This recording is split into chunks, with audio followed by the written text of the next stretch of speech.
منها خلقناكم ونعيدكم বাচ্চার কসম এই মানবতার মামলার সাথে আমি একমাত্র জড়িত না।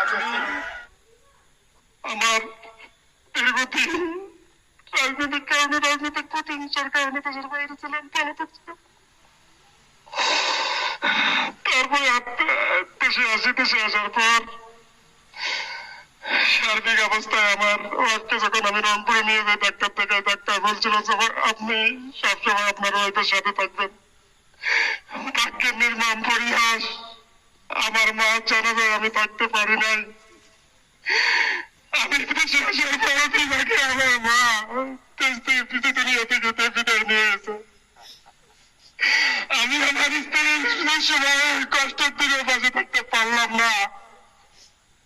আপনারা জানেন আমি 2013-14 সালের মামলায় আমাকে গ্রেফতার করে জেলা যেতে পাঠানো হয়।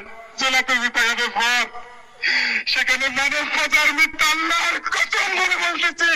আমার বাচ্চা এখানে আছে, আমার বাচ্চার কসম, আল্লাহর জাতের কসম, এই মানব পাচার মামলার সাথে আমি একমাত্র জড়িত না। আমার তাই মামলার সাথে আমার কোনো সম্পর্ক ছিল না। তারা কোনোদিন আমার কাছে আসে নাই এবং আমাকে কোনোদিন বলে নাই যে আমার তাদের ছেলেকে রাশিয়ায় পাঠাতে হবে, কোনোদিন আসে নাই এবং বলে নাই। এই জুলুম যারা আমার উপর করেছে, আমি যারা মামলা করেছে তাদেরকে মাফ করে দিয়েছি আল্লাহর রাস্তে। আমি জানি তারা বাধ্য হয়ে রাজনৈতিক প্রতিহিংসার কারণে মামলা করেছে, কিন্তু যারা এই রাজনৈতিক প্রতিহিংসার কারণে তাদেরকে প্রবচনা দিয়েছেন, আমি আল্লাহর কাছে বিচার দিলাম, আল্লাহ যেন তাদের বিচার করে। আমি আপনাদের কাছে দোয়া চাই, আমার সর্বোপরি স্ত্রীর জন্য দোয়া চাই। সে কত কষ্টে আছে, ছেলেখানা থেকে যখন কল দেয় তার মানসিক অবস্থা কোনোদিন ভালো থাকে না। তার জন্য দোয়া করবেন, আমার বাচ্চার জন্য দোয়া করবেন, আমার পরিবারের জন্য দোয়া করবেন।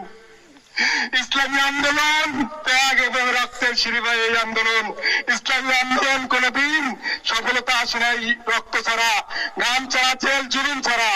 আমাদের নেতৃবৃন্দ হাসিমুখে ফাঁসির মঞ্চে গিয়েছে, আমিও ফাঁসির মঞ্চে যাওয়ার জন্য এই আন্দোলনের জন্য প্রস্তুত ইনশাআল্লাহ।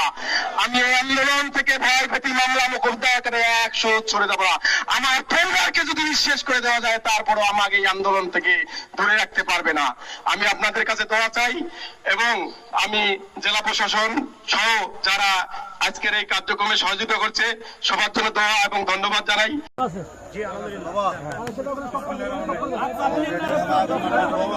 منها خلقناكم وفيها نعيدكم ومنها نخرجكم تارة أخرى